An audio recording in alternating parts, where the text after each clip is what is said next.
joining us today. My name is Md Munimul Islam and our team name is Solar Mesh, and we are building a project solar tracking system. And what is solar tracking system? Solar tracking system is used sun algorithm, and this sun algorithm work following the sun's path and energy boost. It not like a fixed panel. Stay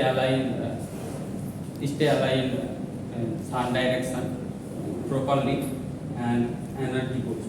And solar tracking system using enhanced energy boost production and life span effortfully.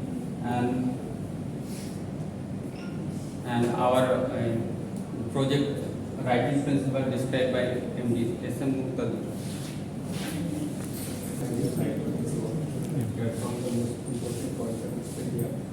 It loudly our project maximizes sunlight and provides renewable energy and sustainable development.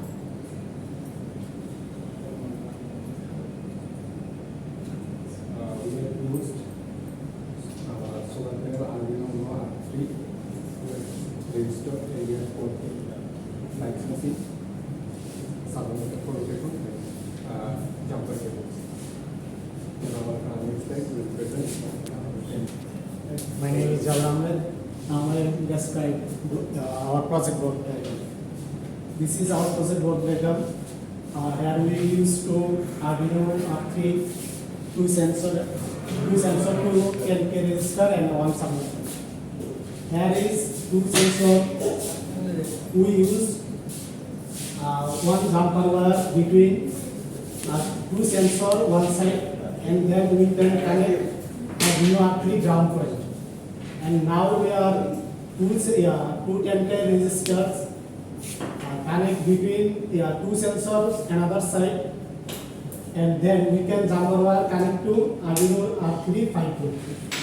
And then we can connect that black jumper wire is connect also servo motor, and that jumper wire connect also servo motor.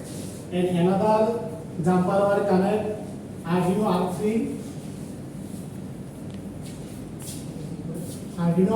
for servo motor. This is our block diagram. It is our project. Next slide describe MD Rakib. Assalamu alaikum everyone. My name is Rakib Hussain. Here I talk about sensor description that we used in our project. The sensor integrate into solar tracking system from a critical network that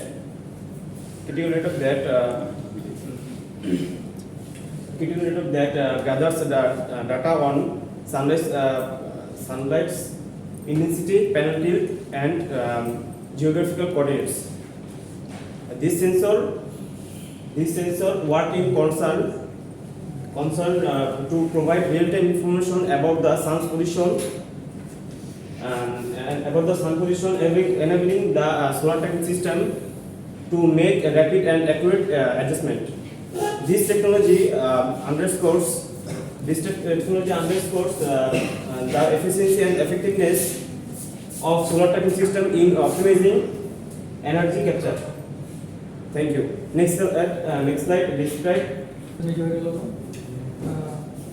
What is skip করে পরে বলছি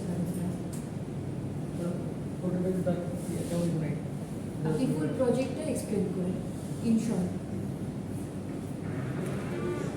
যদি ইংলিশে না পারেন বাংলায় ফুল project কিভাবে কাজ করে এই জিনিসটা ছোট করে বোঝাবো। আমি যেগুলো বলবো আমাদের প্রজেক্টের নাম সোলার ম্যাপ। তো আমরা সিঙ্গেল সোলার ট্যাঙ্ক সিস্টেম নিয়ে আমরা প্রজেক্টটা তৈরি করা। Rakib change এখানে আমাদের আছে আপনি জাস্ট মেম্বার মনে করেছে যে বিদ্যুৎ নিয়ে কী করা যায়, তো সেই ক্ষেত্রে আমরা বিদ্যুতের জন্য পরিকল্পনা করছিলাম সোলার ট্রেকিং সিস্টেমটা যেটা, তো এখন যেহেতু আমাদের ছোটো ঋতু আছে, তো ঋতু মানে বিভিন্ন সময় আমরা বর্ষাকালে আমরা প্রজেক্ট দেখা পাই না, তো সেক্ষেত্রে আচ্ছা, আপনাদেরকে যে কথা বলতে মানা করা হলো, কথা বলছে কেন? দিকে থাকবে ওই দিকটা আমার প্রথম করে থাকবে আর কি আমাদের সিস্টেমটা, ওই সিস্টেমের দিক থেকে আমাদের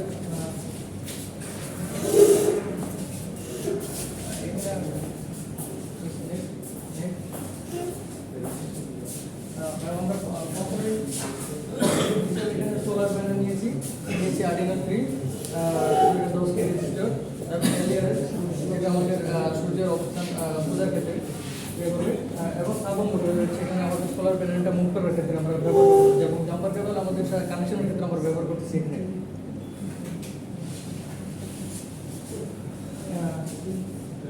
আমাদের ছোটো একটা ডায়াগ্রাম থেকে আবার পরে করছি এখানে প্রজেক্ট তৈরি করার জন্য। যদি আমরা এখানে ব্যাটারি কানেকশন করা হয় না, সরাসরি আমরা যে কোনো পাওয়ার সাপ্লাই ব্যবহার করতেছি, পরবর্তীতে আমরা আপডেট করার চেষ্টা করতেছি, যেটা আমাদের আর্টিনোতে সরাসরি সোলার প্যানেল থেকে আমাদের পাওয়ার কানেকশন সম্পন্ন করতেছি।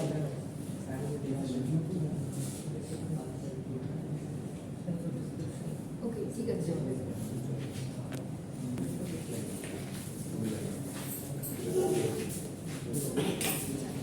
এবার হচ্ছে আমি আপনাদেরকে কোনো কোয়েশ্চেন আগে করবো না, কিছু ফিডব্যাক দিব। হ্যাঁ, তো ফার্স্ট অফ অল যে ব্লক ডায়াগ্রামের স্লাইডটা আছে না, ওইটা একটু ওপেন করেন।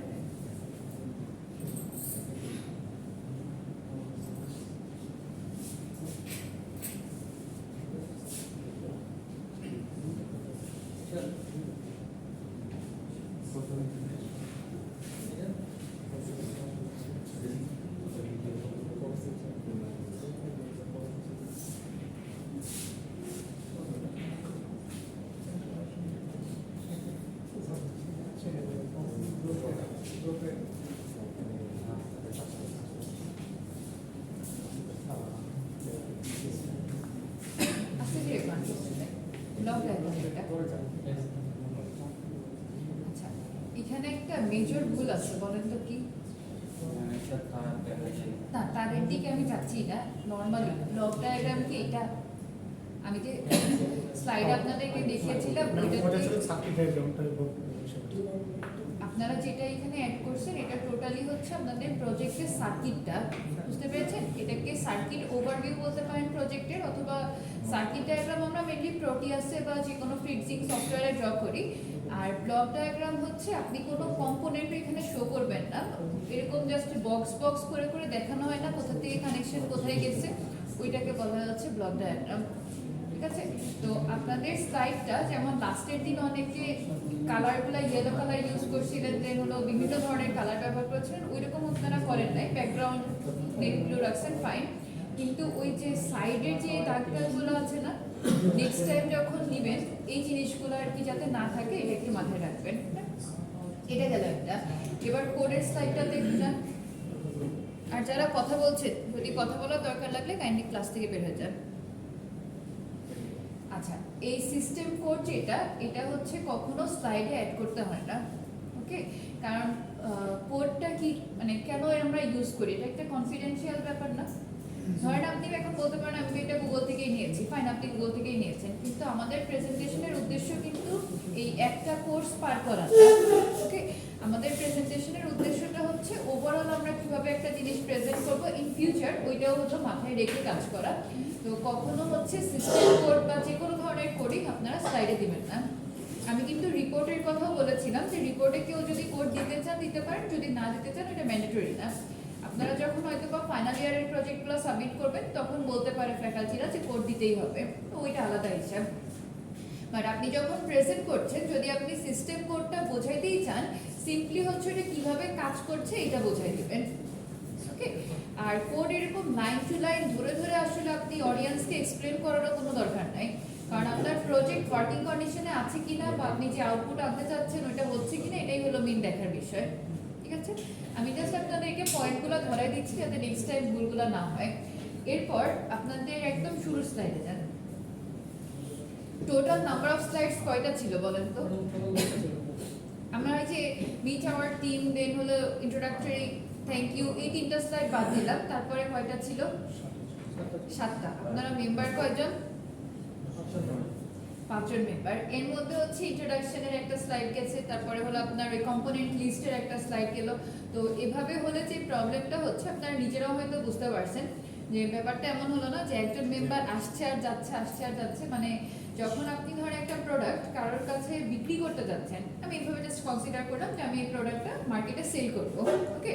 তো আমি যদি একটা প্রেজেন্টেশন দিতে যে এরকম 4-5 জন মিলে টিম নিয়ে যাই, র্যান্ডম একজন স্টেজে উঠছি আর নামছি, এরকম ভাবে করতে থাকি, কেউ কি নিবে ওইটা? কেউ হয়তো বুঝবে যে এর কাজ কি, কেন নিব আমরা? বোঝা সম্ভব সম্ভব না। এখন আপনারা বলতে পারেন যে আচ্ছা এর মধ্যে আমরা কি কি অ্যাড করব। তো আমি কিছু পয়েন্ট নোট করে রাখছিলাম। ধরেন আমরা সোলার প্যানেলটা কিভাবে ওয়ার্কিং, মানে টোটাল ওয়ার্কিং প্রিন্সিপালটা দিতে পারতাম না, কারণ এটা হচ্ছে কোন ওয়ার্কিং প্রিন্সিপাল ফলো করে, বা সেমিকন্ডাক্টর ডিভাইসের মধ্যে ইলেকট্রনগুলো কিভাবে পাস করছে, এটা কিন্তু হিউজ একটা ফিজিক্সের ব্যাপার আছে।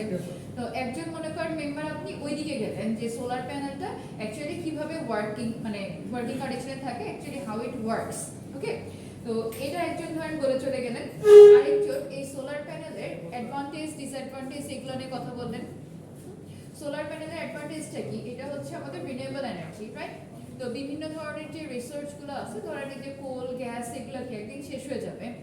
আর যেহেতু সানলাইট আমাদের যতদিন পর্যন্ত দুনিয়া আছে সানলাইট থাকবে, সো এখানে আমরা এটাকে ইউজ করতে পারি। ডিসঅ্যাডভান্টেজের মধ্যে কি বলতে পারি, এটা তো আর সব মাসে থাকবে না, তাই না? যখন হচ্ছে আমাদের উইন্টার সিজন অথবা হচ্ছে বৃষ্টি, স্পেশালি বৃষ্টি যখন থাকবে তখন হলো এটা কাজ করে না ঠিক মতো, এই জিনিসগুলো নিয়ে আপনি বলতে পারেন। দেন ডাস্টের কিছু ব্যাপার থাকে, যদি ডাস্ট পড়ে তাহলে কেমন হবে, অ্যাঙ্গেলের ব্যাপার থাকে, এগুলো নিয়ে একটু কথাবার্তা বলা যেত। তাহলে দেখেন আপনার হচ্ছে সবাইকে যে প্রজেক্টের দিকেই ফোকাস করতে হবে নট নেসেসারি, আপনি এটার ফিজিক্সটা বোঝাইতে পারেন একজন এসে হচ্ছে গ্রাফ দিয়ে, ধরেন কোন মাসে হলো আপনার এটা হাইয়েস্ট পিকে থাকে, কোন মাসে হচ্ছে ফল করে, এই জিনিসগুলো কিন্তু গ্রাফ ইন্টারনেটে অ্যাভেলেবেল, ওগুলো নিয়ে এক্সপ্লেন করতে পারতেন। তো এইটার মধ্যে আপনারা হিউজ পরিমাণে ইনফরমেশন অ্যাড করে দেন হলো বলতে পারতেন। আর ইনফরমেশন অ্যাড করা মানে কিন্তু এই না যে আমরা হচ্ছে সব স্লাইডে লিখে আনবো। আমি এটা লাস্টের দিকেও বলেছিলাম, একটু নিচের দিকে স্ক্রল করেন, লাস্টের দিকের স্লাইডগুলো যেখানে হচ্ছে আপনার মোস্ট প্রবলি কম্পোনেন্টের এক্সপ্লেনেশন ছিল, একটু স্ক্রল করেন আরো। এই যে সেন্সর ডেসক্রিপশন, এটা কি এভাবে লেখার কথা ছিল আপনাদের? সিম্পলি হচ্ছে সেন্সরগুলোকে অ্যাড করতে বলেছিলাম স্লাইডে, আর সামনে এসে এক্সপ্লেন করবেন। আর যদি মনে করেন যে না আমি ভুলে যেতে পারি, সেক্ষেত্রে আপনারা জাস্ট বুলেট পয়েন্টগুলো লিখে রাখবেন, ওকে। আর সেন্সর আপনাদের অনেকগুলো ইউজ করেছেন না, সার্ভো মোটর ব্যবহার করা আছে, তারপরে আমরা হলো সেন্সর ঠিক নাই, আমি ডিভাইস একটা ব্যবহার করেছি আরডিনো উনো, তো অনেক ধরনের হচ্ছে আপনার আইসি ব্যবহার করছেন হয়তো বা, তো যা যা ইউজ করেছেন, একটা ছোট প্যানেল ব্যবহার করেছেন, এই জিনিসগুলোকে আলাদা আলাদা করে আমরা পয়েন্ট করতে পারতাম না? ধরেন সার্ভো মোটর দিয়ে একটা পয়েন্ট দিলাম, এরপরে হচ্ছে আপনার আরডিনো উনো যেটা ATmega 328 ব্যবহার করছেন, এটাতে একটা পয়েন্ট করলেন, তাহলে হচ্ছে একজন এই টোটাল জিনিসগুলো নিয়েও কিন্তু কথা বলতে পারতেন যে সার্ভো মোটর কত ডিগ্রি অ্যাঙ্গেলে যাচ্ছে, আর আপনাদের এটা কি হলো ইস্ট ওয়েস্ট নর্থ সাউথ সব দিকের মুভমেন্ট নাকি যে কোনো দুই সাইডে? East West, right? আচ্ছা, তো এইভাবে বলতে পারতে যে যেহেতু আমরা একটা সার্ভো ইউজ করেছি, এটার মুভমেন্টটা হচ্ছে ইস্ট ওয়েস্টে, যদি আমরা নর্থ সাউথের দিকেও হলো মুভ করতে চাই, সেক্ষেত্রে আমাদের কি করা লাগবে, আরেকটা একটা সার্ভো ইউজ করতে হবে, কোডিং কিছু চেঞ্জ করা লাগবে, এই ধরনের এক্সপ্লেনেশন আপনি দিয়ে দিতে পারতেন, ঠিক আছে? সো ওভারঅল ফার্স্ট ট্রাই অনুযায়ী মাশাআল্লাহ ভালো হয়েছে। নেক্সট টাইম আমি মানে এক্সপেক্ট করবো যে আপনাদের প্রেজেন্টেশন দেওয়ার স্টাইল প্লাস হচ্ছে স্লাইডের গুলো আরেকটু ভালো হবে, okay? Thank you. Okay, next group.